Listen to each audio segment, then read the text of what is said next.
Well, hey folks, this is Mike Antile at Sailfish Solar. I just wanted to touch back in and give you an update since our last video where we talked about what's happening with net metering in Florida. It is a fact that the legislation did pass in Tallahassee. House Bill 741 did become well, it's not a law yet, actually. It still has to be assigned by the governor or approved by the governor. But it did pass the House and did pass the Senate. Right now, it's waiting for either a veto from the governor or for the governor to sign it. Or a third option is the governor doesn't have to do anything and it just automatically becomes law on July 1st of this year. So there's a chance that the governor is going to veto it. If I'm being completely honest, I highly doubt that he's going to veto it. But we would encourage you to take action and get involved just to make sure that he does hear from all the Floridians. So if you're watching this video, please take a quick minute to go to flsolarstorage.org. Again, that's flsolarstorage.org. Just sign your name right there so we can make sure that the governor does hear that you're asking him to veto the bill. But assuming he doesn't veto it, which I think is a pretty good guess, then it is time to move on and let's accept the reality. And so let's talk real quick as to what is actually going to happen with net metering in Florida as we move forward. If you like this video, please give us a like. Okay, so the good news is we did buy ourselves a little bit of time, so we have until the end of next year, the end of 2023. I'm recording this video right now in the beginning of April of 2022. And so for the rest of this year and the rest of next year, net metering will remain unchanged.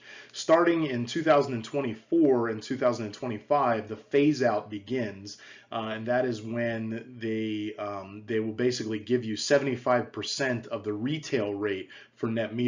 So if your rate today is 12 cents and you're going to get 75% of that, that means you're buying electricity for 12 cents and you're selling electricity for 9 cents, 75% of your 12 cents. Now, assuming that rates don't go up, which they certainly will by the time 2026 rolls around, then we're going to get 60%. So again, we're going to buy for 12 cents and we're going to sell for 60% of 12 cents, which is like, what is that, 6-7 cents, give or take. And then again, assuming rates don't go up, which they will, by the time 2028 rolls around, then we'll get 50%. So we're buying electricity for 12 cents and we're selling it for 6 cents.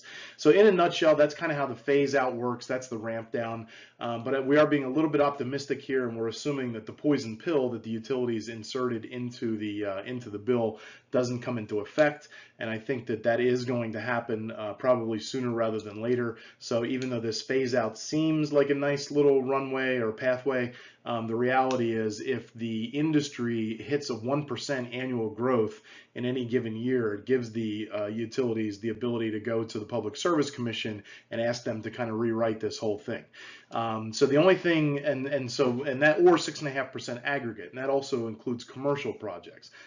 So for us to hit 1% in a year is odds are pretty good because solar is growing right now, and especially now that there's going to be a gold rush taking place because A, the federal tax credit is expiring, and B, net metering is going away in Florida. So that poison pill is in there. The odds of the rulemaking process becoming accelerated as a result of that is pretty good.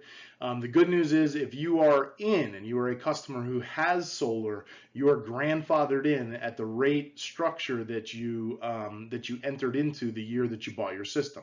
So if you already have a system that's installed, you're grandfathered in for 20 years at your current rate structure. If you get a new system installed between now and the end of next year, the end of 2023, again, you'll be grandfathered in for 20 years under the existing rate structure. And then starting in 2024, you become grandfathered in except at the new rate structure. So if you build a project in 2024 or 2025, you'll be grandfathered in at that 75% rate, and so on and so on and so on, until we get down to 50% of retail.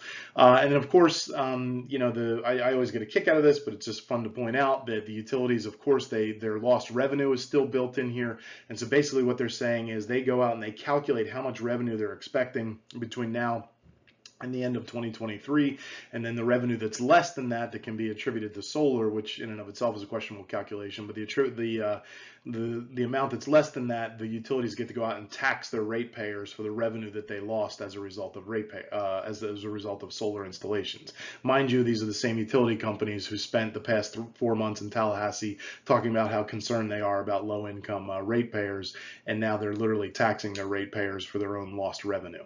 So anyway, it is what it is. We accept reality, we move on, but I just wanted to make sure everybody understood exactly how these, these rates would be moving, working moving forward. If you like this video, please give it a like, and we'll certainly, try to put out some more quality content in the future.